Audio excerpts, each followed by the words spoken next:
Autoline After Hours is brought to you by Bridgestone. Your journey, our passion. This is Autoline After Hours with John McElroy, episode 240 for May 2nd. A $500 plan to turbocharge GM sales. Watch Autoline After Hours live at Autoline.tv every Thursday at 6 p.m. Eastern Time or 2200 GMT. You can subscribe to this podcast for free by searching for Autoline in iTunes, Stitcher, or by following the links on our website. Gary Vasilash, we're back at it again. John, how are you? I'm doing well. Good. Just want to make it clear to the audience that are watching this and see this on my nose. You and I did not get. You have a little Band-Aid on your nose. We did not get in a fist fight back there about hybrids versus diesels. So I just want to make we'll save the fight for here. I just want to make it absolutely clear. That's great. And we got to tell everybody we've got Drew Winter, the editor-in-chief of Wards, with us tonight as well. WardsAuto World. WardsAuto World. It's the world. Yeah. That's great. And good having you here. Good to be here. So big week. Yeah. News-wise. Toyota dropped a bombshell on this industry, announcing it's pulling out of Southern. Well, I mean, I don't want to be too hyperbolic about it, but they're pulling out of Southern California, moving to Texas. Right. Yeah, that was a shocker. I'll tell you why it's such a shock to me, because I've been to that campus. It's a big campus in Torrance, California. Mm-hmm. And those people, I mean, they put the arm on me to try to move the whole Autoline operation out to California. They are so proud of being in Southern California, bellwether for so many trends across not just this country, but the world. Such a diverse population. They felt that was part of what gave them an edge to grow in this country. So to see them pulling out of there, wow, I'm stunned. Well, I think that basically we're seeing this company go through tremendous changes. I mean, I was surprised in New York when they showed the Camry and explained how basically there are 2,000 new parts. So it's not a mid-cycle refresh. Now, historically, would Honda or Toyota do that? Never. Never, right? So there's change number one. Then you have this change of saying, okay, we're going to leave the place that we've been for decades. Half a century plus. And we're going to move to, Texas. Now, initially people thought, well, they're going to be close to their plant. Well, their plant's in San Antonio, which is 300 miles away from Plano. So, I mean, maybe in Texas terms. That was so disappointing to hear him try to use that line. I mean, they've got other manufacturing in Georgetown, right, Kentucky, and San Antonio. Yeah, I want to know, when was the last time Jim Lentz was in a plant, or any of the top management? They get there every now and then. Isn't it? But see, my thing is that I think what they're trying to say is we need to change the culture of this place, and that we've been operating perhaps for too long on autopilot. Now, let's really shake this up. And the other thing is that when you get right down to it, if these guys are leaving California, Nissan has left California, Honda has ceded much of the responsibility to Ohio, don't we have to begin to think, well, is it really where you're located? Does that really matter a whole lot to get in touch with those trends that you're talking about? Apparently not. No, I mean, the designer's going to stay out there. Right. And if Nissan hadn't done this, well, the thing with the designers is that's a good place to lure designers still. But they're a small part of the component of the whole thing. But Nissan did exactly the same thing, pretty much. They've got costs, and look at how much Toyota is doling out now, just in its legal fees and fines. $1.2 billion to the Justice Department. The Justice Department. Or whatever, then another $1 billion to the aggrieved owners who lost $500 in value of their car. They're staring at billions more possibly in payouts further down the line, and various legal costs and personal injury lawsuits that they thought they were probably going to win, but maybe now they aren't. They're facing a lot of costs. What's the benefit of staying in California now? I mean, it just looks expensive for them, and then they've got Governor Perry handing them $40 million to... and they're trying to say, well, it wasn't Rick Perry that made it. I'm going, 40 million bucks from Texas? You bet that was on the governor's desk. Who signs off on a $40 million deal? Oh, I'm sure that he did that. But, you know, on your site today, I noticed that you had the net profits of corporations in this business, and Toyota, $19 billion. I mean, come on, 40 million. It's in the change that's fallen out of the pocket. But you know, this all goes back to local responsibility now. Lentz is responsible for the U.S. or whatever. I mean, I think they're looking at a smaller pie. They're looking at costs all over. Well, I think it's different than that. You know, Toyota grew up in this country as a subsidiary. Really multiple subsidiaries. Yeah, whole different companies. Of Japan, and all the real decisions were made in Tokyo. And then they had the unintended acceleration thing, and the Justice Department got involved and said, look, Toyota, you got to change the way you're doing things, and they started changing.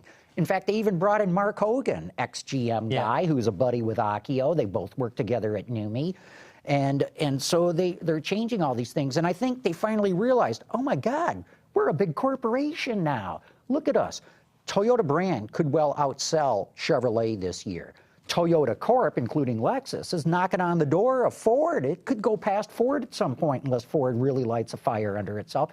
And I think they said, you know, just like Chrysler built the CTC building and put everything under one roof, we got to do the same thing. And as soon as they thought that, it was like, wow, we don't got to stay in California. Or did Tokyo say, you know, you guys really should get out of California? I'm sure it was Jim Lentz's decision to start to put things under one roof, but I wonder if it was Tokyo that said, get out of California. See, but then the question comes, okay, if we take the state funding out of this picture, does Texas make sense for an auto manufacturer to have a headquarters there? I thought it was a little bit odd, even looking at Nissan successfully moved to, you know, a suburb of Nashville, Tennessee. Mm-hmm. But it was funny because our senior editor, Christy Schweinsberg, did a blog this week that got a lot of attention, where she basically said Toyota's being kind of hypocritical. They've been talking about being green and their whole strategy for lowering carbon emissions, and then they move to the state that has a terrible environmental reputation. And she got all kinds of blowback on that. But maybe they'll green it up. Yeah. Well, you know, we were talking about Texas, but really when you think about it, Nissan in Tennessee, Honda in Ohio, it's more of a Midwest grouping. Yes. You know, you're central time zone, so you're not out on the far coast. You're, you know, more in line with, from a business standpoint, where everybody is. From Dallas, boy, you can jump anywhere you want to, flying-wise. See, but I was thinking about that. I'm willing to bet, unless things are going to change, that you can't fly from Dallas to Tokyo nonstop. Now, you can fly from L.A. to Tokyo nonstop. You can fly from Detroit. Ask the chat room to check that out. Can you make a direct flight to Tokyo from Dallas? I'd be surprised if you couldn't. And somebody, once Toyota's in there, right? I mean, that's what you think. But and how many of those 3,000 employees or whatever that are going to be in Dallas or Plano, Texas, are going to be flying regularly back and forth to Toyota? I mean, as we know, executive time is Tokyo. very valuable. But there's going to be a handful. And that's the other thing. Somebody made the point to me. They said, "Oh yeah, John, it's not 3,000 or 4,000. Talk more like 5,000 or 6,000." Because all the suppliers that have to deal directly. I mean, somebody told me there's no reason for Saatchi & Saatchi to stay in L.A. for its Toyota account. You bet they're going to have to move to Dallas. So the number's actually bigger. Yeah, well. But again, I mean, I think it really comes down to that Toyota's looking to the future. They're looking at the demographics of the country. The country is moving south and west-ish. Perhaps the business climate in California with regulations and taxation is getting so onerous that you can't do it anymore. They probably looked at saying, well, maybe we ought to be somewhere around Georgetown. Maybe we do Lexington, or maybe we do Louisville, someplace like that. But then it's just like, well, you know, it gets cold there. I mean, it's, it doesn't get cold in Torrance. It gets cold in that part of the world. And so maybe they thought, well, where do you go? Do you go to Phoenix? It gets too hot there. So, well, what were some of the, they were talking about Denver, Colorado as being one of the places. I thought they said Georgia, too, was another spot that, Lentz, I think, talked about 3 different areas that they had looked at. but ended up in Texas. And you know, to your point, with $19 billion in profits that they're going to announce any day now for their last fiscal year, yeah, $40 million in moving, it helps, but I don't think that was the deciding factor. No, I think it's long term. Long term, they were looking at the long-term costs, I think, of doing business in California. They were looking at the demographics and everything else, the fact that, yeah, maybe moving more towards the Midwest would make sense overall. All right, so the answer to your question, the chat room has answered. I'm going to say this wrong. Texioda said airline routes, American Airlines from DFW to Narita, Japan Airlines. Okay, so there's plenty of flights. Malaysia Airlines. Yeah. So, and as someone pointed out, JJ pointed out, you better love American Airlines. They are 139 of 175 gates at DFW, so you'll be spending a lot of time on American. That's right. But, you know, you made a great point, too, culture change, because when Nissan left California, they lost 62% of their employees. That's a huge change. Right. Huge change. So, yeah, I think Toyota is, even though they're saying we want everybody to move, sure, they know full well most of them are not going to move. You know, we live in an era of dual income families. So many of those people who work at Toyota have a significant other who have got a job in Southern California. And in some cases, the Nissan people said it was the significant other who made more money, not the one who worked at the car company. So, yeah, there's going to be a lot of people left behind. I think they've looked at that really carefully, and they understand it. And I think it is. It's just a business decision, and they're going to lower their costs. They're going to get in some new people and change the way they do business a little bit. Just Plano, Texas. There's a lot of what EDS was headquartered there, right? It's a wealthy suburb. Was OnStar there as well? Or you know, that's a good question. I don't know. They might have had operations there, but yeah, it's not like they're going to be a bunch of tumbleweeds there or anything. And my son moved to Houston, and I can't believe Houston's the 4th largest city in the U.S. Yeah, it's very cosmopolitan. And but somehow it just, I was a little surprised. It's a big move culturally. Right.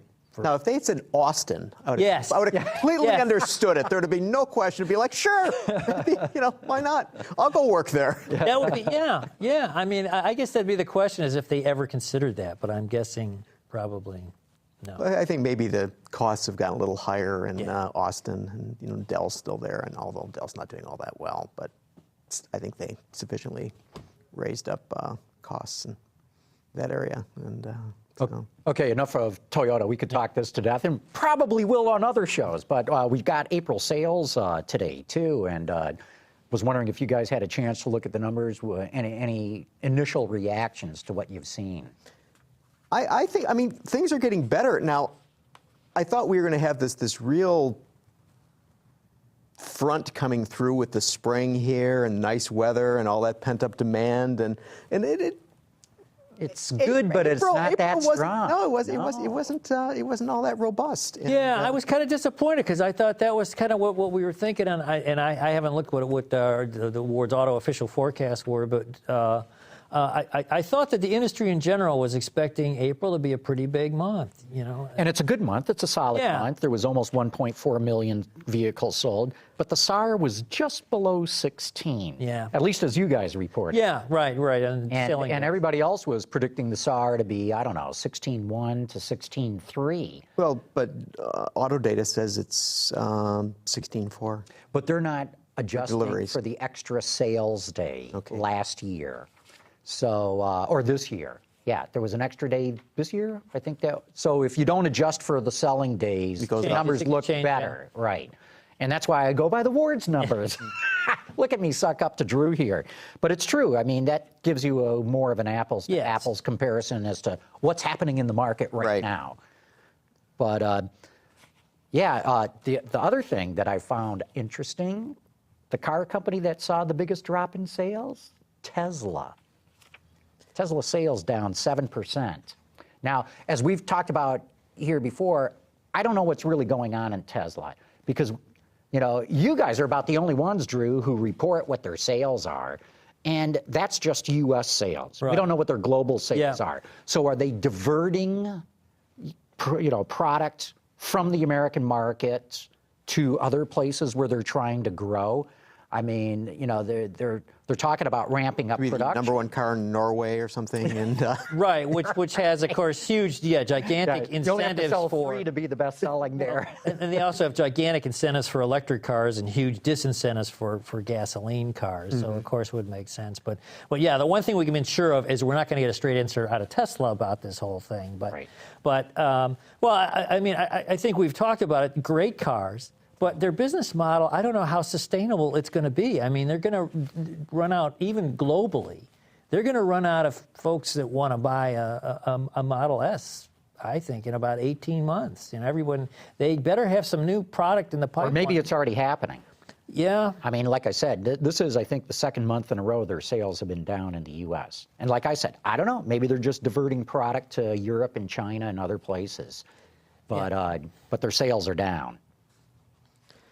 so there were some cars that surprised me that had drop-offs. I mean, I'm surprised that the Accord is not doing it all well this year, and I don't understand why that is. Honda will tell you all otherwise, That it's not doing well? Well, That it's doing well? they just focus on retail and they're not discounting and yada, yada, yada. Oh, that's fine.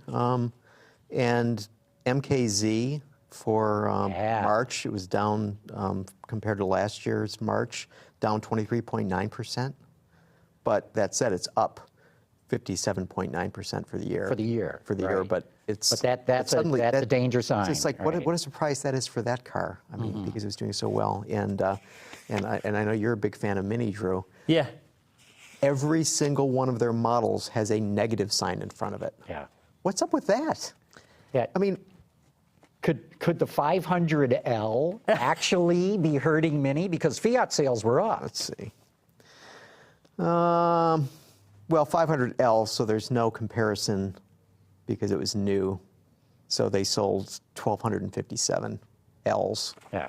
last. But total Fiat sales were up like 10%, although you're looking at auto data numbers. It should be even I'm looking better. at Chrysler. No, I'm looking at Chrysler numbers now. okay. So for the year, they're up 16%. For the month, they were up 10%. But let's just see what that 12 number looks like in the context. Well, you're looking. I've been amazed actually that Mini sales have been gone where they've gone. I mean, I never would have predicted they would have gotten to their 60,000 units or whatever they're selling Yeah, now, me and they neither. keep on Me slicing neither. the bologna thinner and thinner. Great cars, but I'm just amazed that they're even getting the appeal that they're getting. Wow, this is you're right, John. That year to date, they've sold 13,047 Minis of all types, and they've sold 15,723 Fiats. Wow. Wow. So, I mean, to me, the Fiats, even though they're not the same car as the Mini, are probably the most likely to attract a Mini kind of body. Yeah, I don't see. I mean, in terms of driving dynamics and things like that, they have no. The Fiats are no match at all for the Minis. But I think if you have a lot of buyers that are just sort of looking for something, this sort of quirky European vibe, suddenly the Fiats can make sense. And Their advertising's been brilliant, I think. I think they're very effective. And I don't know what the mix is in terms of gender of their buyers or whatnot, but I would think they'd probably be pretty successful with female buyers, more so than with Mini. The Fiat. And with Fiat, I think that they've got a and the 500L. Although I don't even want to be seen driving that. It's got a nice interior, and I think for the right person, it's practical. The interior is great, and it's something to show up in that's different from everybody else. So It is. It is. But I think we talked earlier that I'm continually perplexed about the slow sales of the new Chevy Silverado. Because I think that's the best truck I've ever driven. I think in driving dynamics, the quietness of the cab, powertrain, everything. It's just, I think a terrific truck. You think it's because it doesn't look different enough. I think it's just because they came out at a very high price point with them, particularly the new models were optioned up very highly. You were looking at 45, 50 grand. And I think a lot of the speculation there is that Ford has a more affluent buyer. They can afford to move up, or they generally spend more on trucks. And that I think they're just having trouble offering or moving the typical Chevy Silverado buyer up, when they come in and they paid 25, 30 for their last truck, and now they're looking at 40, 45. I'm going to have to dig up the picture, though, because at the media launch of the Silverado, they had the old truck there. And there's different grills on different trim levels, but I got two with the same trim level, and I parked them nose to nose, three-quarter to three-quarter view.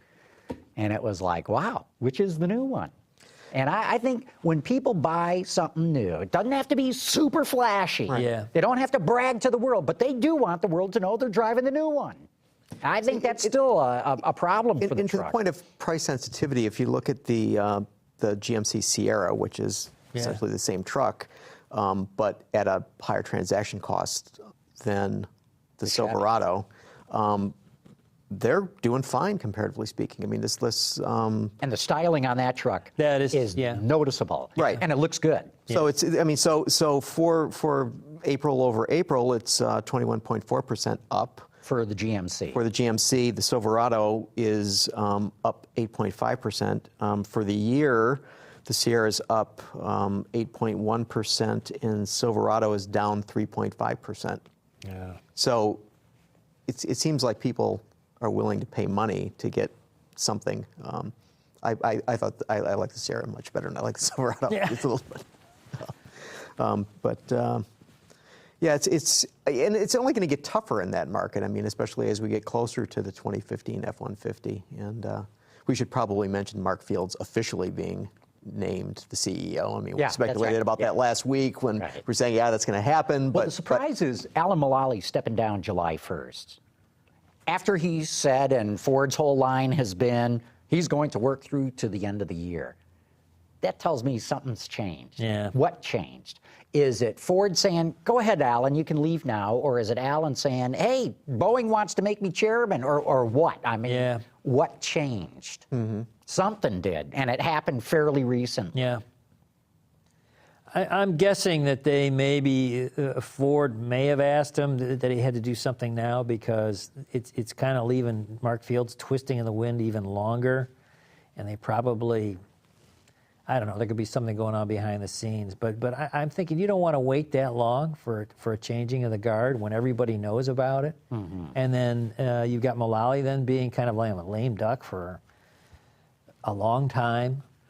And, I don't know. I mean, I think that might have been, or maybe he decided that's too long. Could be. I don't know. But something changed. Yeah. Because, they were adamant. Oh, yeah, Alan's going to be through to the end of 2014. And now it's, only halfway through. Well, maybe they were just looking at the stock price and see that nobody freaked out about Mark Fields coming in. I don't know. Right after the announcement, the stock went down 9 cents a share. So I don't know where it ended up today, though. Well, it was going to be interesting to see whether there are other changes in other chairs, that if the chairs That's a good point. If the chairs get moved around there, and how that's all going to work out. I mean, speculation of Joe Heinrichs is still a young man, more or less, and is he going to wait around to take? Why not? Why not? I think he's about 10 years younger than Fields. Right. So Fields will be until he's 65. I think he's 52 right now, 53 right now. So Joe waits a decade, and then he gets the company for a decade. I'd wait. Why not? But to fast track people think that way. So I mean, you've got the possibility of something changing there. If I were Joe Heinrichs, I would go to HR and go, Joe, I don't know if I can wait a decade. Whoa, that sets off the fire alarms. Here's all these bonuses. Here's all the extra. But please stay, Joe. Please. So there could be that, and then the other the man who was on Autoline from New York 2 weeks ago, John Krafchick, was named president of TrueCar today, which is a real shocker. Former Ford engineer, former head of product planning for Hyundai in America, and then president and CEO of Hyundai until the end of last year, and now he's going to, I mean, what can you describe it as? A data aggregator that helps people buy cars? I don't know. Yeah. I think he's going for the money, would be the... Well, yeah, because we know that TrueCar is going to do an IPO. Scott Painter, the guy who started it, you know, to use a term that everybody else does, he's a serial entrepreneur. I mean, that's what Scott does. And now he got off to a bad stumble there when he launched TrueCar and pissed off a lot of dealers. But he got religion. He became contrite. He really listened to him. TrueCar's on the bound. They just got John Krafcik. My prediction is they do the IPO. Scott Painter takes his big chunk of money and turns the whole thing over to Krafcik. So here's the question. So if we recall that Larry Dominique, who had been in charge of product planning for Nissan for many years, he ended up going to TrueCar. And now we have another guy who had been in charge of product planning as well as being the CEO going over to TrueCar. Does this mean that everyone ends up at some point going to TrueCar? Are you going next week? No, well, I don't know. Depending on what they were offering me. I assume it wouldn't be hard for them to... But yeah, I mean, I think those kind of deals, when you're talking about IPOs, I mean, they can offer so much more money. Sure they can, right. But wouldn't you guys rather see people like Larry Dominique and John Krafcik at a car company? Absolutely. Rather than Sure, but you know, if I'm running a car company or whatever, who wants to, you know, unless you're planning on retiring soon or whatever, who wants to hire John Krafcik? Because, you know, everybody instantly is going to, oh, when's John Krafcik going to take over? You know, I mean, I think he's a hot commodity. You know, the media. Yeah, my loves prediction him. is he's not going to retire at TrueCar. No. My prediction, he'll be. So back. will he end up in a car company, do you think? Yeah, or maybe he'll start Yeah, his own why car not? company after he gets through with his IPO. You know, I mean. Well, look, you know, there's several car companies out there that I think could use a Krafcik. Well, there are rumors about Tesla. Oh, there's an interesting one. Yeah. See, I was thinking, you know, I'm looking at who's going to retire in a few years' time. So Sergio Marchionne is not going to be here, you know, 5 years hence.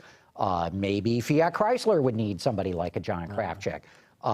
Jim O'Connor at Mazda, North America, is probably going to be retiring within the next 5 years. Maybe Mazda would like somebody like a John Krafcik.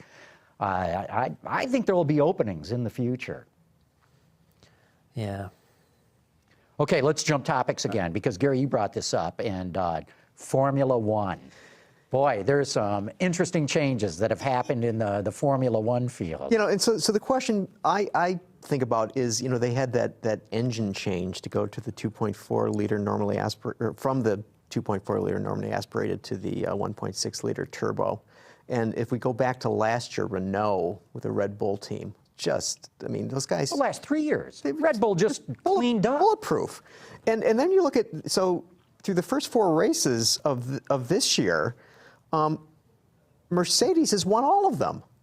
And you know, Nico Rosberg won 1, and Lewis Hamilton won the other 3. And so when you look at the team points, Mercedes is at 154, Red Bull Renault is at 57. And they're in second place. And they are tied with Force India Mercedes, which is also at 57.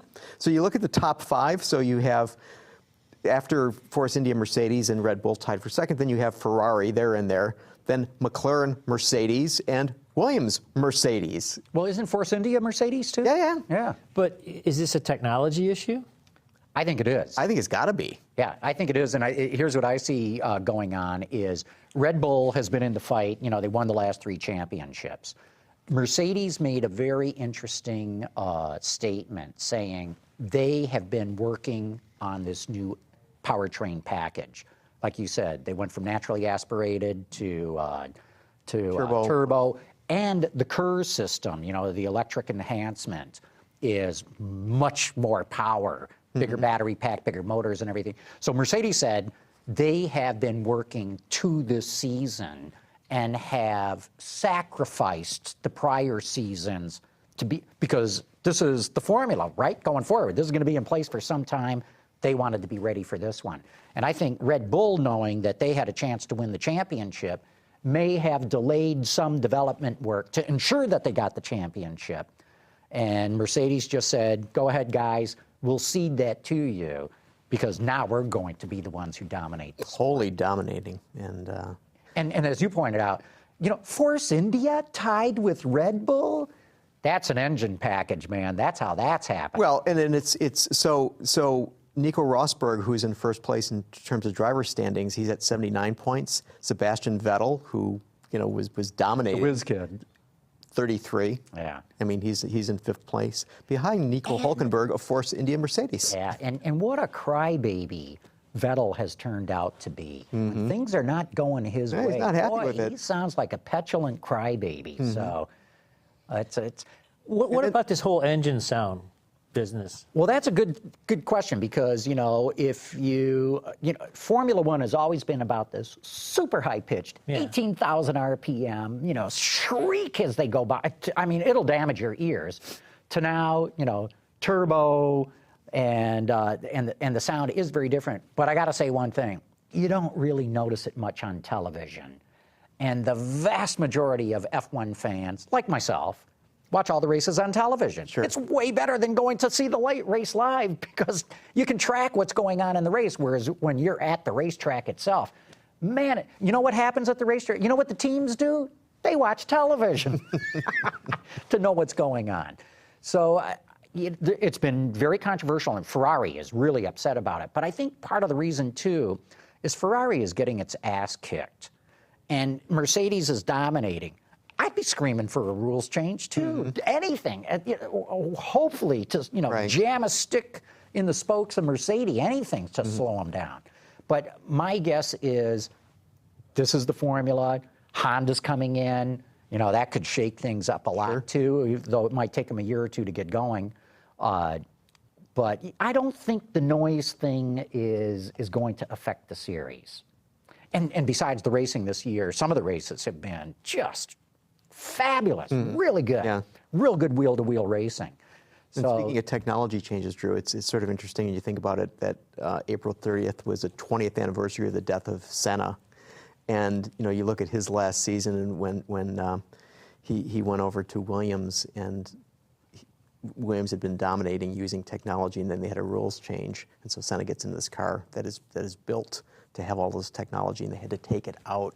And so then the poor guy just, I mean, if he wasn't such a brilliant driver, he would have, you know, never got off the grid. I mean, it was just like that bad. And so you just have these radical shifts that car companies or teams that had been so dominant just suddenly find themselves like, what the hell? You know, where did that come from? And as you're saying, you know, that you have Mercedes saying, we'll just wait. We'll just bide our time. We'll just develop this thing. And Renault is busy, you know, just winning races. Then the change comes, and then you're out of it. It's just like that. It's amazing. and the irony, too, is it was Carlos Ghosn who told Formula One, you guys better do something about this because, you know, we're not in the business of building 18,000 RPM V8 engines for the street. You know, we're talking about turbocharging, electric assist. You better do this thing. And now that they've done it, the Renault it's just not competitive.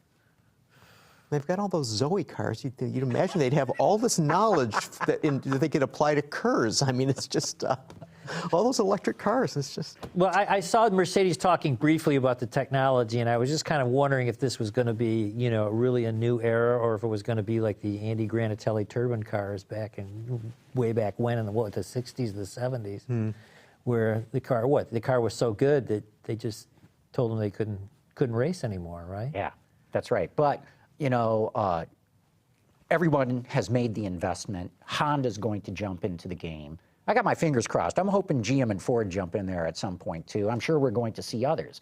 But the point is everyone who's in there now has made this massive investment in the new rules change. And now to try and backtrack from that, I don't think they could afford to do it. You know how expensive F1 is. Once you made that investment, you got to let that pay off. Right. Of course, let's not forget in NASCAR that we thought the car of tomorrow would be indeed the car of tomorrow, and it very quickly became the car of yesterday. That's right. Hey, look, this is all good, but we got to get our guest Jim Dollinger in here right now. So let's take a quick break, and Ben, let's give a shout out to our good friends at Firestone.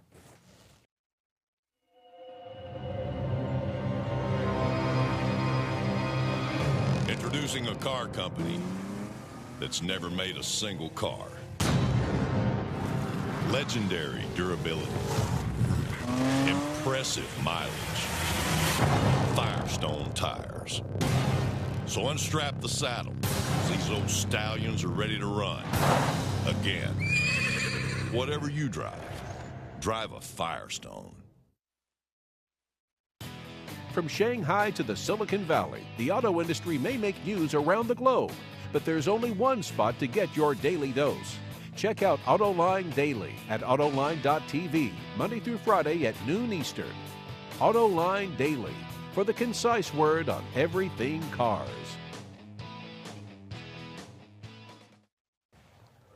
Jim Dollinger, welcome to Autoline After Hours. Great to have you here. John, it's always a pleasure. So we should explain to the audience, for those who don't know who Jim Dollinger is, he has sold more Buicks than anybody in the history of the auto industry. Do I have that right? Well, unless there's some young buck in China I'm not aware of. Probably true. And there probably is a young buck in China who's going to sell more. There's always somebody coming up. Yeah. Yeah. But you also put together a plan that you believe could really turbocharge GM sales and market share. And this is not a new plan. You've been working on this for a long time. Yes, sir. So walk us through a little bit. What's your vision here of what could be done? Well, first, I'd like to just say it's a real honor to be on your show with you gentlemen. I watch you regularly, and to be a guest here tonight, it's a real honor, and I appreciate you giving me a few minutes of your time and the invitation to come down and speak with you. And I looked it up, and it was about 10 years ago that I was on your show the first time. This is my third trip down here. I think you owe me some gas money. Dream on, Jim. This does not pay for performance. But Drew was on the first show. Wow. And, Wow. Now you're going to make me feel yeah. old. He reminded me of Richard Dreyfuss. Remember that movie Jaws? The guy, the actor? Yeah. And the Goodbye Girl, maybe? Yeah. And you could almost be a double take for the guy. Well, thanks. I think. Yeah. But his questions, and I liked your format. When you invited me down here, we don't know what we're even going to talk about. Yeah. And you guys are the intelligentsia of the auto industry. So, but I'm curious in where you think GM is right now. I mean, well, in the media, they're getting clobbered for this ignition switch recall, but as you heard us talking about earlier, it has not affected their sales. And yet, their sales are not where they should be. Well, if you get new people, okay, that helps you. And if you lose some people because of the negativity, it's a wash. We don't really know exactly how to measure the impact. But certainly bad news is not good. It's not good. But where General Motors is today, you don't really need me to come down here to talk about that because we're all aware of it. We see the statistics that you got there, Gary. And the question is where we're going in the future. And how do we get over the perception of government motors or the fact that people say, I don't want to buy a General Motors car? Then I talk about the brand. So how do we increase market share? Now, you can talk about where we're at today, and you got Miss Barra, our new CEO, and I think she's doing a very good job. I wouldn't want to be in her shoes. Yeah. Nobody would. I don't look good in heels. But she's doing a fine job, I believe. And the people I know at General Motors are wonderful people, and nobody would ever sign off on something or do something that somebody could jeopardize their life. We'll get through this. But, you know, I remember, and we're all old enough, that the imports got better gas mileage than we did. Now we're as good or better. And you look at our assembly plants. They produce less pollution. We recycle. We're using less energy. We're winning awards. The Buick dealers are the #1 in the industry for dealer service. We got new engines coming out. We got great SUVs. We've got the Corvette. There's a lot of good stuff going on about General Motors. But as we've talked before, John, we don't have a product problem. We have a sales and marketing problem. So how are we going to sell more cars? I'm here today to talk to you about market share. This is what's important. If you have a rising tide, all boats rise. But if we go up 3% where everybody else is going up 30%, we're not getting our share of the market. This is worth hundreds of billions of dollars. This is huge. How are we going to do it? So how? Give us I'm some of your you. prescriptions. I'm going to tell you. Now, Return to Greatness is my plan from 10 years ago. We talked about it, and I introduced the first 10 pages, first 20 steps. And I put it on my website, generalwatch.com. I just lit it up tonight. Anybody who wants to go to generalwatch.com can see the first 20 steps of return to greatness. That was 10 years ago. I'm here to talk to you about today. Here's how we're going to do it. 5 points of market share, guaranteed. Cost General Motors nothing. 5 points of market share. That's huge, man, because this is an industry, as you well know, that fights over 1/10 of a point of share. This is over $10 billion worth of profit to the corporation, to the stockholders. Okay, you got my You're attention. killing me. What are you going to do? Yeah. Here's how we're going to do it. I'm going to tell you. I'm just going to flat come out and tell you how we do it, straight up. I call it extra mile. America went the extra mile for General Motors. Now General Motors goes the extra mile for America. We're going to give every licensed driver in the United States of America $500 free service at their local General Motors dealership. $500. Got a license, you got $500 free service at your local dealer. We're going the extra mile for America. But this is if you own a General Motors car. So if I have a Ford, I'm getting $500 for Every licensed driver in the United States of America, if you have a Toyota, a Volkswagen, Hyundai, doesn't matter. Okay, so you're getting the new buyers into people who would never have come into considered their going to local a dealer. GM dealership before. It's called extra mile. Now, we're going to give you $500 free service at your local dealer. Would you do that? Would Yeah. you go to get $500? Would you go get $500 free service? So for my non-General Motors car, I can take it to the service department of a General Motors. Your local GM dealer. And it doesn't get matter. $500 free Get a service. brake job or a whatever. yeah, And it oil costs change General or- Motors nothing.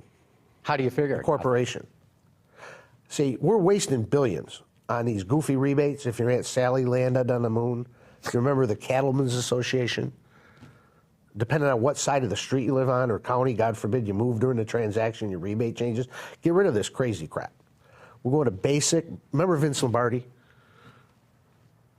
This is a football. Get down to basic blocking and tackling. Here's the deal. Here's how we're going to do it. It costs the corporation, General Motors, $0. Nothing to do this. But every licensed driver in the United States gets $500 free service.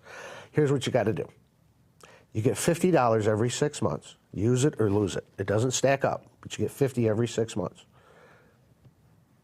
Okay? So you're not saying all at once? No, You get, you get 50 every 6 months. Okay. Now, you can't use any other coupon or rebate with it. The dealer has a $9.95 oil change or, $3 off wiper blades. None of that. Regular price. But you get $50 free. You can get a lube oil and filter, tire rotation, for sure. Yeah. Right? Now, to qualify, you got to test drive a new car while they're fixing Oh, yours. now you're talking, Jim. No, you got it. You now got to you're test talking. drive a car while your car is up on the hoist. You get your free 50. You got to test drive a new GM car, whatever you want to drive. That's Take the a way to sell the Malibu, car, right? Get take a somebody to Suburban, test take a drive. Cadillac, whatever the dealer is you go to. To get your free 50, you got to drive a car. Just take it around the block, put a dealer plate on it. You got to have a license, okay?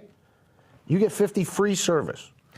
And Now- what's a dealer, just to get a dealer, I mean, dealers now pay quite a bit of money. $50 a lead. Just to get a lead to get something to dealer. Exactly. You're a step ahead of me. Okay. You're a step ahead of me. Now, think about this. The $50 really only costs the dealer $25. Okay. Okay? $25. How do you figure? Pure Explain. cost. Lube oil and filter, rotate okay. your tires, Yeah. $45, whatever it is. Yeah. Okay? Only costs them half time they pay the guy and pay for the filter. Their cost is $25, say. So tell me any dealer in the United States that wouldn't pay $25 to have the customer's car up on a hoist in their service department and their ass in the seat going around the block. Good morning. You don't need the internet. The hell with TrueCar. True this. They're buying a car. Now, this is extra mile. Crap check's in okay? trouble now. It costs nothing. Rethinking It that. costs nothing. This is worth billions. I'm very serious. I'm pulling my pants down. I'm telling you. I'm giving this away. This is free stuff. I've taken dealers making $20,000 a month and turned it into $200,000 a month. I test marketed it. They went from two for service writers to 4, hired a shop foreman and a porter, and had to open late on Monday and open on Saturday, making so much money. This is very serious. This is how you make profit. It's not a dirty word. Car up in the air, they're test driving the car. And about the extra mile comes into the fact that if you're in a current lease, you can win up to 10,000 miles if you just come by your local GM dealership. Guarantee, Wait. Run through that again. Guarantee you're going to win $100, 100 miles, just for stopping by. We do a spin. It's called extra mile. America went the extra So you mile. have like a big... GM's going the extra mile. You come in and you get a spin. Guarantee you get 100 miles. You're leasing a Lincoln, you're leasing a BMW, you got a Jaguar. You're on lease. You stop by your local store. He thinks we roll large, you notice? You can win up to 10,000 more miles on your lease. Extra mile. Now, when you come in, I know what you're driving. I've shook your hand. You've seen my car. And you got to test drive mine, but you get a spin for the extra mile. Now, if you win 1,000 miles, the GM can pay for that. That's all right. We got all their stuff. We got their information. We know when their lease expires. We've started the relationship. They've been in our dealership. They've test drove our product. Come on, this is marketing. This works. This is basic blocking and tackling. This isn't a red toe tag sale or President's Day or March Madness or some clown in a suit. This is what works. This is how you sell cars. Take it from a guy that knows. This is a problem with General Motors. We got great products, wonderful people. They don't know how to sell a car. Have no clue. Most of what they do is wrong. They should just fire everybody and close the sales and marketing department. They'd sell twice as many cars because they get in our way. I'm serious. They got to know how to do it. And if you know how to do it, I'm telling you, I know how to do it. I mean, I've been in it for 40 years. You know, not that I'm smart. I'm old. Been around. Listen. Yeah. You go to Ohio and you hang out at the Buick store. The guy will tell you. I went on vacation to Florida or take a trip to California. I go to a local dealership and I listen to the sales manager or the guys and let them tell me what works. I'm not that smart. I'm just a good listener. Yeah. Bring them in the dealership. Get them behind the wheel. Get their car up in the hoist. That's how you sell cars. And you only pay the $25 a dealer if they actually come in. Otherwise, you don't pay. So let's assume that 10 dealers are watching this show right now. At least. And they do this. I guarantee you their profitability will more than double without expense. Really? All right, look, what Jim is saying rings so true to me. Everyone has, on the sales side of the business, has always told me the most surefire way to get somebody to buy a car is get them to, well, number one, you got to get them in the dealership. Right. And the rule of thumb in this business has always been, for every 4 people who walk into a dealership, 1 will buy. So you just got to get more people to walk in. So that's why I love your plan. And secondly, if you can get them to test drive the car, that is like the next best thing you can do to get them to buy. Doubles the chances they'll buy it if they drive it. Well, and I've got to think that, I've always thought there are some people in America now that they will never buy a General Motors product. They're just politically or they had a bad experience in 1980, so now they're never going to own another General Motors product. But I think that what they have now is so good. Will they come in for their free $50? I think that's how you bring them back. Yeah, that's what Will they come back for $50 free service? I'm sure. That's the only shot you got. Yeah. You're never going to sell you. They're going Right. to hate you and trash you forever. Yeah. But if they come in for the free $50, you might turn them around. Right. And it costs you nothing. What do you got to lose? See, somebody can come to you with a good idea, costs you $200,000. I got a great idea. Write the check. If it doesn't work, you're out to $200,000. If my idea doesn't work, it costs you nothing. See, if you do something more effective and it works and it doesn't cost anything, mathematically you have to be more profitable. It's simple math. Yeah. If it doesn't work, you're not out anything. So what's the downside? See, you're right. The people, minds and perception, like Paul was saying before, you got to win over their hearts and their minds. People tell me I don't want a General Motors car. They don't even know what the brands are. They just got this negative. Yeah. So how do you get past that? That's what we got to conquer and take back. How do we change their minds and their hearts? Give them free $50. Watch them turn. Yeah. Well, and I think GM does have some absolutely terrific product. Absolutely. Yeah. I agree. Up and down the line. It's hard to find. Great new engines coming. These new Ecotex engines, the 2 4-cylinders and the 3 cylinders that we've read about, we know about, these are great power plants. Yeah. We got great product. We really do. You got another suggestion? I got a ton of them. I know you do, so give us one. Well, I thought they should take the top people at General Motors for each brand and have them go in the dealership service departments for a month and just say hello.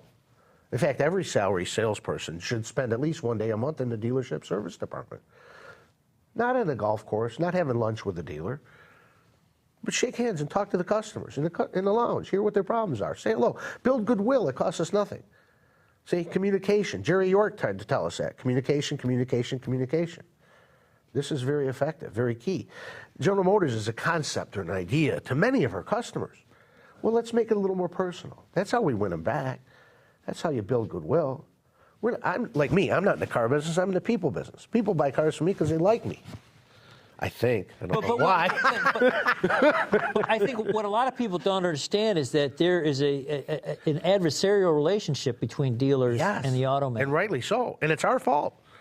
So, I mean, how do you, so again, you're one of the ways you break down that adversarial relationship, as you're saying, is you get the executives to come in and that would help. Puts a face on General Motors. Yeah. You know, hi, I'm the manager of the auto show, and you know, I put on the shows, and you know, how do you like our cars, and just say hello, just meet the people, have a cup of coffee. But this is meeting the customers versus meeting the not going to most of the reps that I know of, and maybe this is a little old school because I haven't worked in a dealership in a few years, but the rep from General Motors comes by, you know, and he meets with the dealer because they have important business to talk about. And they go to lunch, or they go to the golf course, you know, and that's all well, fine, and good. It's good communication. But my point is, take a day and just go in the service department. And our customers that are coming in, because they got a squeak or a rattle or a problem, or whatever, get them a cup of coffee. Say hello. Hey, I'm with General Motors. Give them your card. We want to be more active in the social media. Well, how about the real world? Mm-hmm. Press the flesh and say hello. Can I get you a cup of coffee? Do you think that this plan of yours would sell Cadillacs and Buicks, or would it sell more Chevys? I mean, it seems to me that if I'm a kind of guy who buys Cadillacs all the time or buys luxury cars all the time, and you tell me you got $50 coming, I might not care. It's a good question. And Lexus picked up on that with the quality of their service and the stuff that they did. And they forced us to become more competitive, and now Buick's got the crown. Right. Buick is the highest quality dealer service per J.D. Powers. They just announced it. So it's competitive, and competition is a good thing. Mm-hmm. So, you know, whether it's a Cadillac or a Chevrolet, you know, you appeal to people. Like I said, I'm in the people business. Right. It's about people. Whether you're a brand new driver or you're a 85-year-old, you know, person getting your last car. I try to treat people the same and listen to what they want. But it's about how you treat people, and we can't be pressuring them in the adversarial thing you mentioned, because you come in and, you know, they want to sell you the wheel and tire and the etch and the extended warranty and the credit life, which is good if you qualify and you're elderly. It's a good value. But it's an adversarial relationship. That's what we need to change. Well, I think people think that they're going to be taken when they go to dealers. They have been. And yes. And General Motors, I mean, when Saturn was created, now I don't know what you thought about that whole it was different, you know, change. Yeah. I mean, they got starved a product, but yeah. Right, but I mean, I remember going into a Saturn dealer and I bought a Saturn. They clapped instead of Ray. Well, but it wasn't that. The thing that was so amazing was that they actually, the woman, this was back in the days of adding machines, and she said, you know, I said I want this option, this option, this option. She put the numbers in, and then when I was done, you got it. She pushed the button, tabulated it up, ripped the thing off, and said, here, this is what it's going to cost you. It's like, wow. It was a good experience for you. Yeah, I can tell you're smiling. No, so it's like, you know, when I go to the grocery store and I'm buying groceries, I mean, there's no surprise when I go to the checkout. I mean, the woman doesn't try to, you know, haggle with me and say, well, you know what? You know, I actually want to sell you those beans for 10 more cents. But I got to go talk to my manager first. Yeah, I'll be right back. Yeah. But you know, what you're saying about getting top-level executives into the dealer level is... They're so busy, you know, but still. Remember early on when Alan Mulally came to Ford, he did just that. I don't know what the dealership is, the Ford dealership in Dearborn, but Alan went in there and he hung out with the other salespeople. He actually sold at least one car that I'm aware of. And the woman who bought it didn't believe that this was the CEO of Ford Motor Company selling her a car. That incident of him going to the dealership went through the company like a lightning bolt, and through all the Ford dealership network. Yes. It was like, wow, the CEO is in a showroom. So I think what you're saying just rings true to me that it would work.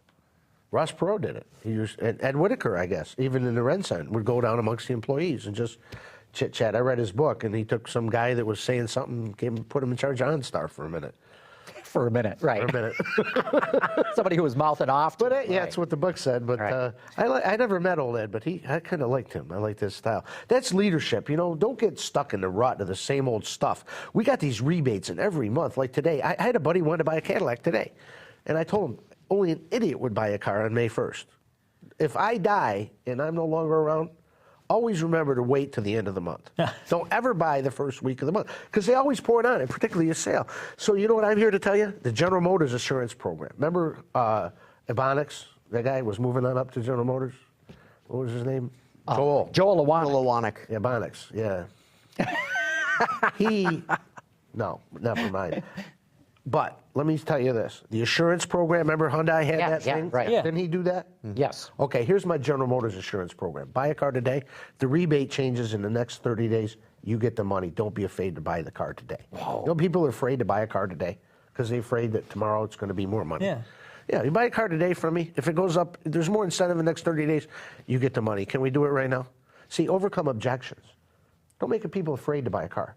I'm in the people business. Isn't that the key to sales? Take away Absolutely. objections. Closing deals. Turn new cars into used cars. If we sold 20 million cars, we wouldn't have too many problems. Yeah, if this Heath country Crane said that. Well, Sell another million cars, Yeah. these problems will go away. What if General Motors went back to, I got my, you know what this is right here? This is my Bill Lovejoy 29 pin. Remember those? Yeah. Yes. I met with Bill. He's a very nice man. I told him, if you don't listen, you're going to lose 5. I was wrong. They lost 15. Yeah. But I think Whatever. You know what I mean? You got to change the way you treat people. Well, I was looking at your website, and back in the '90s, you were Rick Wagner pissed me off. and you were really on the He wouldn't let me case of- pass my ideas out. He had security escort me out of the building. I pointed at him and said he's going to bankrupt the company. I was going to cover the Wall Street Journal. Now all my salary GM customers were afraid to buy a car from me. You called for my boss's resignation. I said, so? He's an asshole. Well, edit that. So how is it that live. you're so passionate about General Motors, a company love that- General Motors. I mean, but I am General Motors.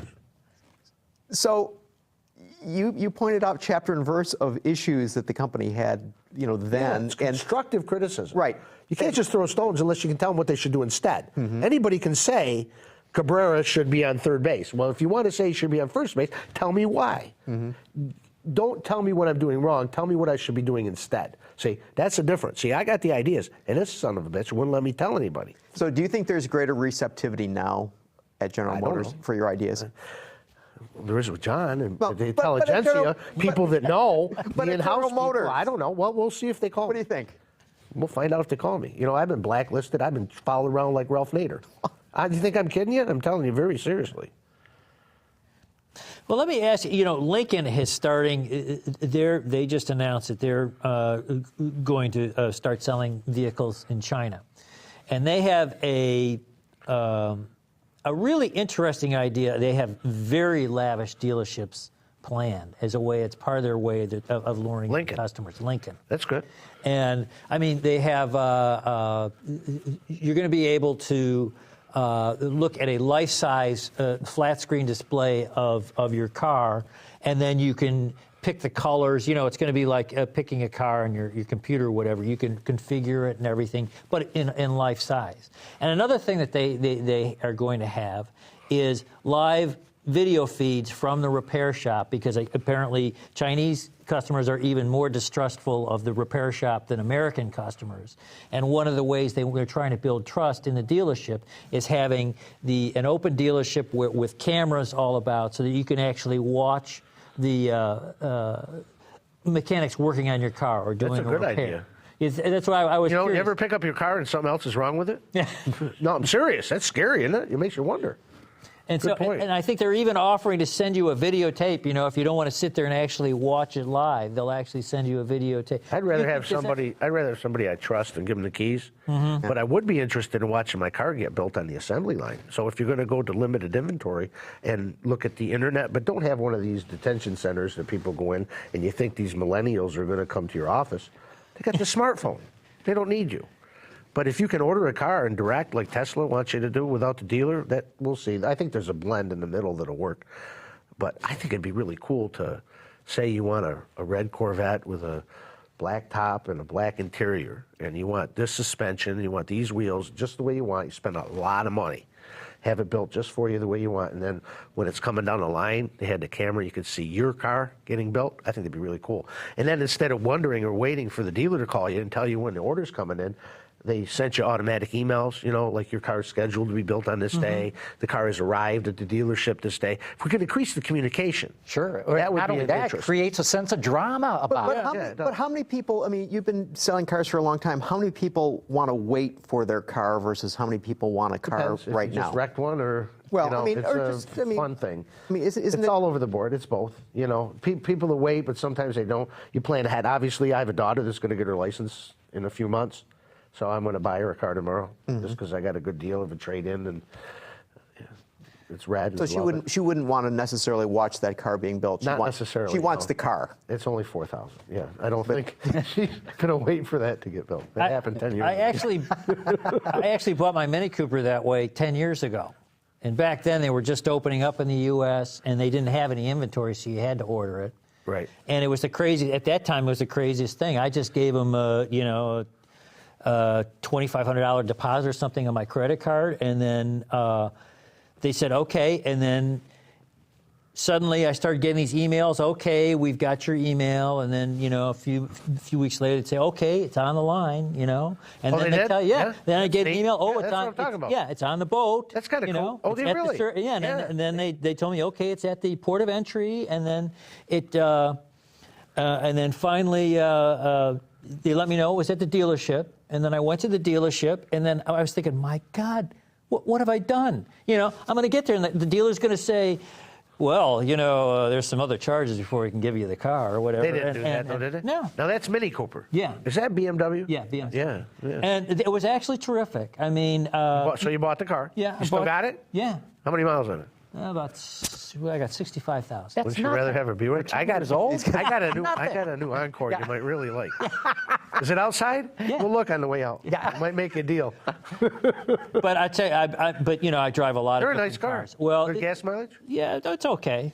Yeah. You know, but He's going to wait for that $500 Free service? free service Yeah. thing. Let me tell you what, guys, seriously. We talk about selling another, General Motors sells another 1 million cars. What does that do?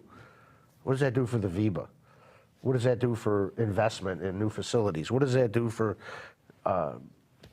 employee benefit? What does it do for jobs? I mean, Puts money in the economy. It all starts when we sell something. Yeah. So this is what I was here to talk to you about. So we got extra mile. Okay, you can spin to win extra miles on your lease. Now I know when your lease ends. I know when your lease ends. You've been in my dealership. You got my brochure, and I'm giving you extra miles. We started the relationship. We've got the $500 free service every 6 months. You get $50 free. You keep coming back. Say you keep your current car another couple of years, but every 6 months you're coming to me and I'm giving you a free oil change. You're taking a test drive. What's the odds I'm going to sell you a car next time? The odds pretty good. I'm going to sell you one tonight, but we'll see about that later. But see, it's that relationship. It's that relationship, see? And we do that. This is how we sell cars. Yeah. If we don't do this, we'll continue to lose market share. I said we go down to 15%. We were at 16.7 in March. I don't know about April. Rising tide, 18.5. huh? 18.5. For GM? For GM, for Okay, a... you're always up on that stuff. I'm glad to hear it. I hope it goes back to 30. In fact, I want to do my part to help it happen. But we got to look at how we treat people, how we get over the government motors, okay? We're going to give back. Every licensed driver, doesn't matter. You got a Honda, Toyota, Volkswagen, doesn't matter. You had a problem before, well, we're sorry. $50 free, come to your local dealer. Cost General Motors nothing. The dealers will eat the $25 a shot. They're driving, boom, bada bing. Make the door swing, phone ring. Let's sell cars, let's make money. Life is good. That's the bottom line. I can't make it any simpler. Look, see, what I love about what you're telling is you're a true sales guy. You know, I've always said that the automakers are brilliant when it comes to designing, engineering, manufacturing, and marketing cars, but not selling No, they're not them. good at marketing. Well, okay. But what I'm getting at is I don't know, with the exception of Lee Iacocca, one top executive in this business who came up on the sales side of the organization. Never sold a car in their life. Never sold a Exactly. car in their lives, right. Exactly. But think they know how to do it. Tell us how to build dealerships. Now they want to do away with sales desks and pictures of salesmen. Try to make it interpersonal where you walk around with a cell phone and wait on somebody. No, I built a career out of people looking at my kid's picture and talking to them and dealing with them. This is how Like you said, build you're a selling business. yourself. yeah. Exactly. It's the people business. See, we close all these dealers, okay, and we try to do everything impersonal on the internet. There's a niche for that, and maybe a very growing niche. But let's not just change everything. Remember Bill Knapp's restaurants? Did you ever go there? They had the chicken noodle soup. You got the cake on your birthday. They hired some MBA come in. He changed the decor, changed the menu. Shortly after, they went out of business. See, if we're going to evolve, that's good, but let's not lose what we got. So what do you think about this whole idea of what Tesla's pushing of owning, of owning its dealerships? I mean, we saw the thing I try to tell people is that, lots of automakers have actually tried this before, and it was a miserable failure. Ford tried it. New York, where I'm from. Yeah. And I think a couple other places. But I mean, it's been tried before, and it's been a horrible failure. What do you think about, is Tesla just kind of swimming upstream, or they're just kind of ignoring it because they're small, or is this idea going to catch on? Well, is it a good thing? What I get from it is mostly what I read. I try to read and keep up on things. So my thoughts aren't really so much my own, but I try to blend it in there. I think the guy has a right to do as he wants to do. But you said he wants to own the dealerships, but I don't see him opening any. Some show places, but how are you going to service the customer? This is the key issue. And I think that'll be the determining factor in his success or failure. And the guy's been very successful, so who am I to criticize his success? But you got to take care of the customer. And if you're going to just send a truck around or look for a place to plug your car in, it might be an issue if you try to do any volume. And I think I heard you guys discussing earlier, once you satisfy a demand, how many more incremental sales are there? So we'll find out. You got to have the infrastructure, but you got to take care of the customer. Buying a car is a one-day thing. Owning a car is a 5 or 8 year thing. So you got to be able to take care of the customer. And this is a real question, whether he owns a dealership or there's a franchise. I think you got to have bricks and mortar out there to take care of the people. Everything's not Amazon.com. Yeah, but I mean, with Tesla, he's trying to open dealerships, and in some states are actually, the dealers are getting together and trying to block them. I think he just wants to sell direct. I don't think that it's a dealership. It's not a service facility so much as it's just place in a mall where you can look at a car and pick a color. What it really is about, he does not want to go through the dealer franchise system. Right. They've seen what Apple has done with Apple stores, and they went, that's for us. Why should we give dealers an 18% markup? We're going to take that money ourselves. But to your point, and this hasn't hit them yet, who's going to service the cars? Exactly. And who's going to handle these used car sales? This has yet to be answered. I'll handle them. I'm available. I don't think there's any problem in entrepreneurial people we'll do find things like that. That is not going to be an issue. CarMax is open in more stores, so there's always a place to handle those babies. And in terms of service centers, I mean, so what if they just have Tesla qualified training to learn how to fix one of these things? I mean, why do you need a? I'm wondering who shows the features of the car. I mean, if you go pick it up, I haven't bought one. I don't really have faith. Well, I can tell you, everyone who's bought one has spent countless hours online reading everything about it. And all that computer, everything's on that one screen. Yeah. That's a distraction. I mean, you're texting, you're in the ditch. Yeah. To me, I'd rather have a knob. I don't want to look at a. Right. I don't even like the backup cameras that they're talking about making required now. It is because required. you're looking at the camera. That's fine, but I'd rather turn my head and look this way and look this way than rely on that camera just here because. I don't know. Technology's good, but you can have overkill. Ford got into that with their customer satisfaction things because it was too much. Mm-hmm. I don't like. I can find the tigers just by twisting the knob. Detroit Tigers. That's right. Exactly. Hey, look, we got a number of questions coming in from the audience too. So why don't we get to some of those so we don't leave those people dangling? Ben, let's get to rapid fire and let it rip.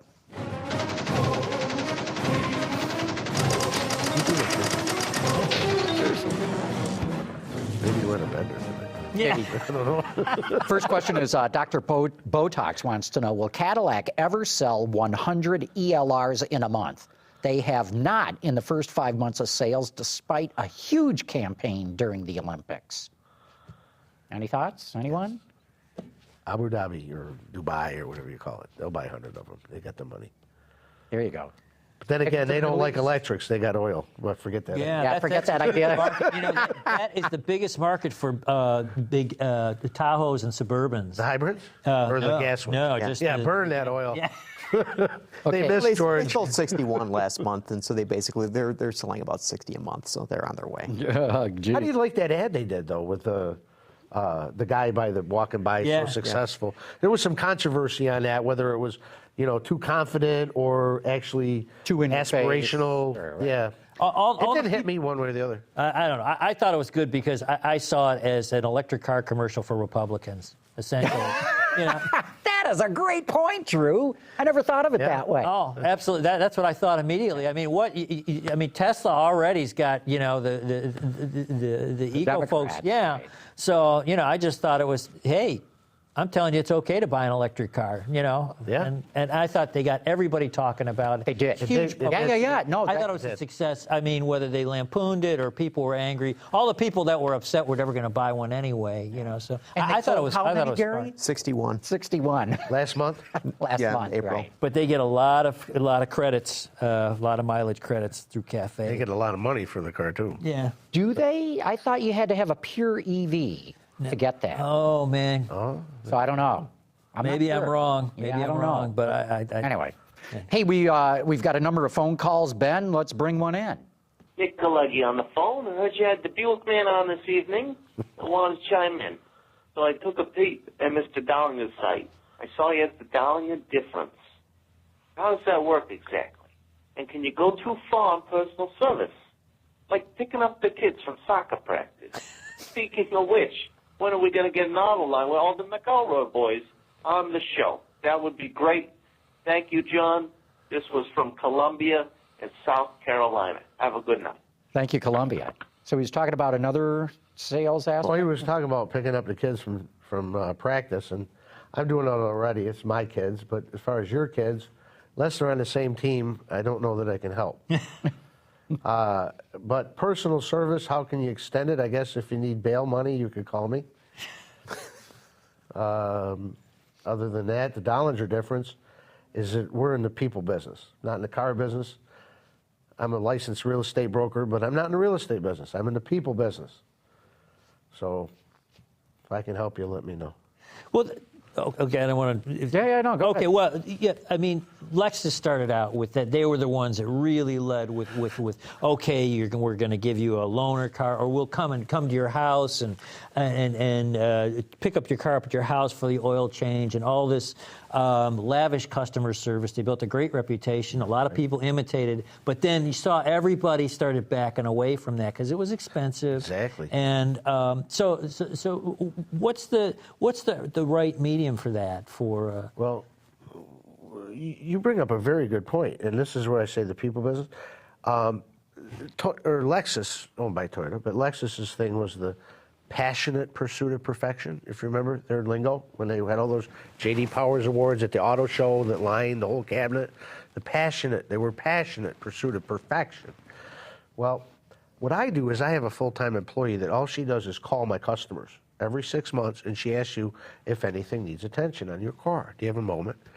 One lady called me, or we called her, and her power seat quit working on her 17-year-old Buick, far out of warranty.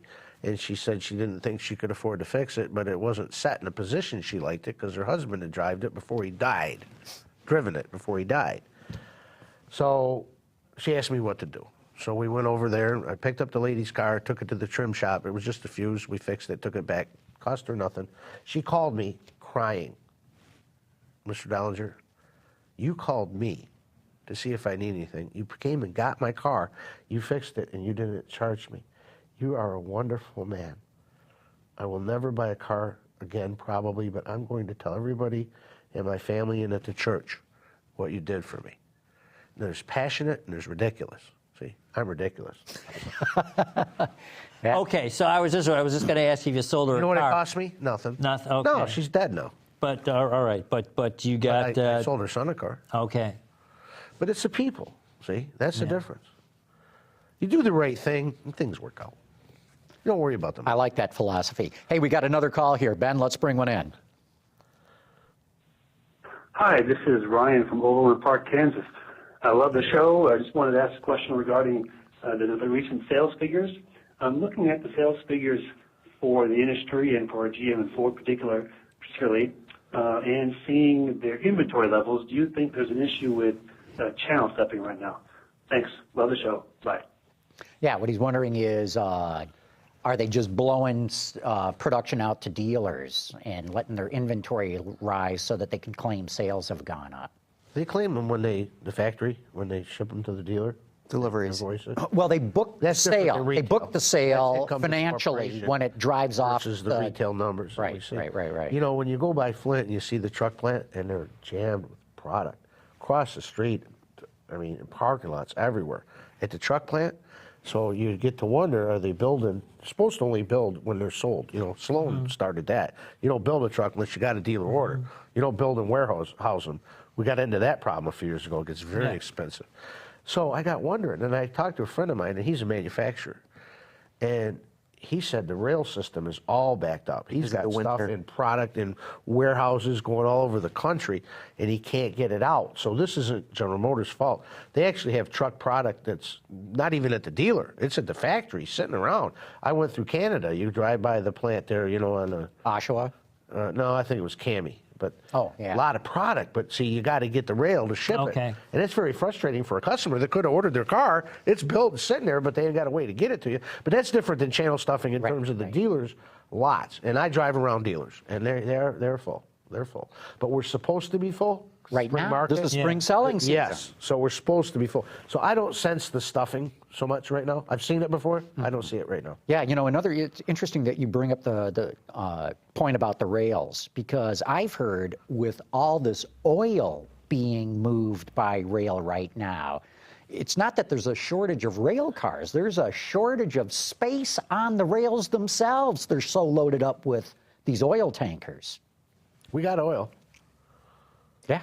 Is it your sense from being in car sales that the amount of sales that are happening now, you said this is spring selling season, do you think it's as robust as you would imagine it to be after the hard winter? Are we selling as many cars right now? December was horrible. I had no power for a week. I mean, I was chopping wood at 4 in the morning, dude. I'm not that kind of fella. So you heard us talking earlier about, to Gary's point, the numbers seem, I mean, they're good numbers, but they seem a little softer than what everybody was thinking. Well, they're not robust, but they're steady. I just had the best month I've had in 5 years. And what I'm sensing is there's young people coming into the market. And I've done them from Virginia to Iowa, nationwide deliveries, right to your driveway. And I saved a lady $1,000 over what she could have bought it in Virginia, dropped it in the driveway. But it's the young people, her daughter, the kids. There's new drivers coming up. That's driving the market. Then you got the older, you know, the life cycle, how old the product is. There's a replacement market that people just, you know, washing machine, you got to replace it after so long. Right. You might not be in love with it. Then you got the new product that brings the attraction. So there's a combination of factors that are getting us to the level. I don't know that overall economic and employment numbers and the state of the overall economy is all that great. But for a combination of factors, I'm feeling, and I feel it directly, sales lifting because of a combination of factors. Low interest rates are also good for real estate. If rates go up a couple points, it's going to hurt the real estate market, and that drives jobs. People are buying trucks with construction. We're seeing new builds coming back again, finally. So things are moving in the right direction. And, you know, we could talk about the Federal Reserve or the rate of interest or tax policies or macroeconomics. And, you know, that's well, fine and good. I came down here to talk to you about microeconomics, or specifically what our industry and our company can do to lift our sales, to increase our market share, to increase our profitability, to raise the price of our stock, to make life good for everybody. We got to do things the right way, and it's time for change. And I hope the current leaders at General Motors are willing to do it. Talk about old GM, new GM. I've seen old GM. I loved old GM, but didn't like what happened, but I could see it coming. I was ahead of my time. Okay, I got a question. Now we got to do is turn things around and sell some cars. How do you sell a Buick to a young person, my first-time buyer? Great question. God, are you... I had a guy I'll tell call you me one later, by the way. I had a guy call me from Florida. Just that mini goodbye, Drew. Yeah. Multi-millionaire calls me from Florida. Got me off the internet. His daughter's graduating from Pennsylvania College. Wants to buy her a new car. He said, what should I get her? And I want to make it simple. I'm very busy. I said, okay, how about you lease her a new Buick Regal, because her life could change in a couple of years. Yeah. She might be married or have a different job. You don't know. So just do a 2-year lease on the Buick Experience, and you get the new upgraded technology. It's got Pandora and Stitcher and Bluetooth. She'll love it. And the screen and the OnStar. He says, she doesn't want an old person's car. He's driving a Mercedes and his son's got a BMW. Yeah. I said, she'll love it. Let me get you a price. So I do, and I send him a brochure. She's driving it. Loved it. 2 weeks later, the UPS truck comes in front of my house. I got 2 big crates like this of Omaha steaks. Got the chicken, the desserts, the whole thing. I call him on the phone. I said, George, what is this? Because I seen his name on it. He said it's the best experience I ever had. I was in and out of that dealer in 30 minutes. I sent him to the local dealer. I just called and set it up. Yeah. I called the guy. I said, you pay me a commission if I sell a Buick for you? He says, yeah, I guess. I give him my name. He says, dude, you're a legend. I said, will you pay me more? He said, no, but you're a legend. I said, I don't really care. Get the car ready for George. You come pick it up. He walked into the dealer down in Florida, wrote the check. They're out of there. Loves me. Great relationship. So what do you say? I mean, she's a young girl. Yeah. She just graduated college. She's driving a Buick Regal. So it's because people don't know that car is a car, that it's not an old person's Dad's car. paying for it anyway. Right. But she's in it. Now she's a Buick customer. Right. Now we got to follow up on her. You know, the LeSabre buyers, we quit making them, and they're dying. So we have to look at who we're getting next. And I don't like these little Buicks. I like big cars, but I'm a bit of a dinosaur. But it's all about the people. We got to bring these people into the Buick fold with the great service that we have. Number one, service. And take care of them. And then it becomes more than just the car. Although the car, what brings them in, it's really about the product. It's a critical issue. It's also how you treat the people and take care. Like your dentist. Probably when you leave your dentist, you already got your next appointment. Mm-hmm. Car dealers don't do that. If I'm in a dealership, when you get done with your oil change, I'm getting your appointment for your next oil change. And I don't call you when it's ready, I text you. That's quicker, isn't it? Yeah. Well, what do you think Buick's obsessing a little bit on this image of? I'm starting to get the impression that the idea of Buick as an old person's car, that's kind of like a baby boomer idea, where like the Generation Xers or they don't think much one way or the other about a Buick. I mean, I know a few, like I guess they're people in there say they're early mid-30s that have bought Buicks, and they were. I didn't get the impression that they, really had this idea that was an old person's car or whatever. They saw it. Yeah, because it's been so under the radar for so long that we have a new generation now that doesn't know what the old Buick ever was. Yeah. To them, it's almost a brand new brand. Yeah. Don't you like that new ad they got out? General Motors did a great job on that ad. With, where nobody knows know what it was it a Buick. is. Yeah. What's my Buick? Right. Well, I know what a Buick is. Yeah. But, they're classic styling. It's understated. It's not too flashy. They ride good. They're smooth. They're quiet. They're a good value. Who wouldn't want a Buick?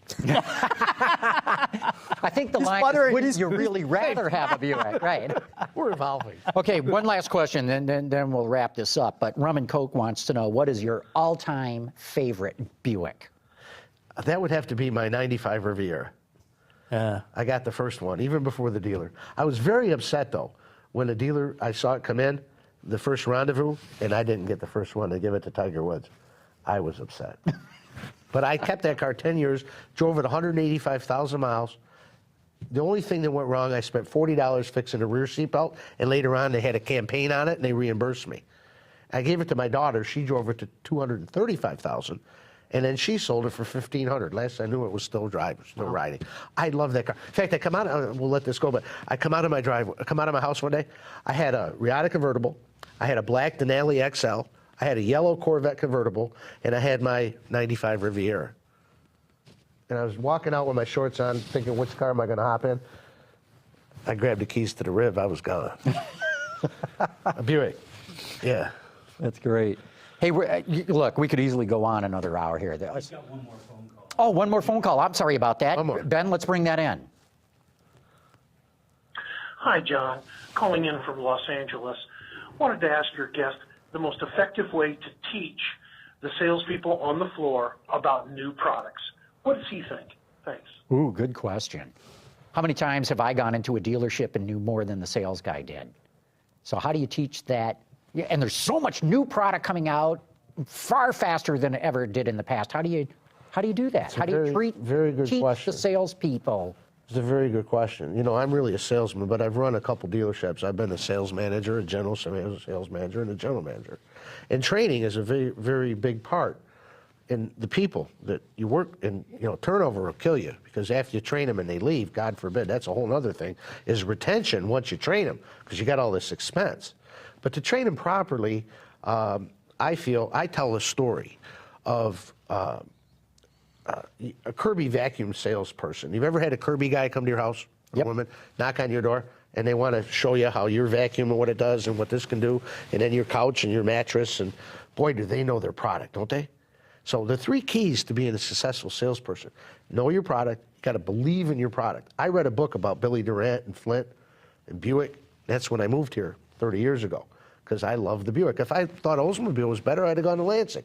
So believe in what you sell. If you think Chrysler's the best car, go down to Auburn Hills. You're a Ford guy, go to Dearborn, whatever. But believe in what you sell, and know what you're selling, and then you got to be professional. You're supposed to be somewhere, be somewhere. It goes back to when I was in college. I had a professor. He wasn't a professor, actually. One of the guys that wasn't a professor, Dr. Miller. And I was getting out of school, and his door was ajar. I was taking a long last look. So I knocked on his door. I said, "Sir, do you have a moment?" He says, yeah, what do you got? I said, "Well, I've come to this illustrious institution, and my dad just spent about 50 grand. This was 30 years ago. And I just never had you a professor. I wonder what advice you might give a young man going out into the world." He had shoes on like me. He put his shoe up like this here. He says, "You see these shoes here, young man?" I said, "Yeah, I do." He said, "What are those called?" You know what they're called? Oxfords. No. Or wingtips. Wingtips. Yeah. You see them holes? Yeah. I said, "Why are they there?" Do you know why? He says, years ago, the Indians tied animal things under, and they poked holes, let the moisture out. It's evolved over years to the style today. So whatever you're going to go out and do in your business, know more about your business than anybody else. Know how they're built. Know the history. Know how they're constructed. Learn everything you can do. And then people will come to you, and they'll want to know. You're the expert. You'll have knowledge. Knowledge is success in selling. If you have the knowledge to know what you're talking about. It's not bullshit. It's knowledge. That's when I got the book about General Motors and how it started, and Billy Durant that founded the company and the Buick Motor Company, and I came here to look around. I said, "Son of a bitch, I'm going to move here. Now I know you guys."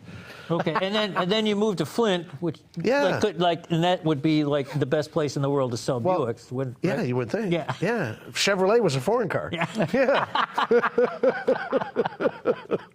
That's great. But training is and it's an excellent question where we are. But I'll tell you, it's very important. And then once you train them, you got to retain them. If you treat them right, there's loyalty. Loyalty with the customers, loyalty to the employees. So train them and treat them well, and they'll stay with you. With that, we're going to have to wrap it up. Jim Dollinger, it's been awesome having you here. This is really always good a stuff. I like what you're talking about because it's totally actionable suggestions that you're making. Nothing. This isn't, theory and what. No, it's like these are actionable items that you're talking about, and that's what I love why you're here. Thank you. It's always a pleasure and an honor to be invited. And Drew, great having you here. And it was fun. We promised we'd let you pitch your interiors conference. Oh yeah. Well, listen, if you're involved in the auto industry, you're involved with interiors, you got to come to our WardsAuto Interiors Conference, May 21st, coming up in a couple of weeks. If you go to our website, autointeriors.com, you see our whole agenda. We've got some great speakers, top designers from General Motors and Chrysler, and just a whole bunch of great speakers, and a great day if you're into interiors. So go to autointeriors.com, check it out, and we'll see you there, hopefully. And Drew will have his new car. Yeah. He'll have his see my new Buick. Buick. And Gary, great being here with you too. And seeing you again, and next week the Gutierrez brothers are going to be in here, racing brothers. And, that's right. It'll be interesting. So that'll be a lot of fun, and so let's do it again then. And got to give a shout out to everybody who's been watching and listening to this program. Great having you aboard. Autoline After Hours is brought to you by Bridgestone. Your journey, our passion. Visit our website, Autoline.tv, where you can watch us live Thursday nights at 6 p.m. Eastern. Get your daily news fix with Autoline Daily and in-depth analysis and interviews with Autoline This Week. There is all that and much more at Autoline.tv.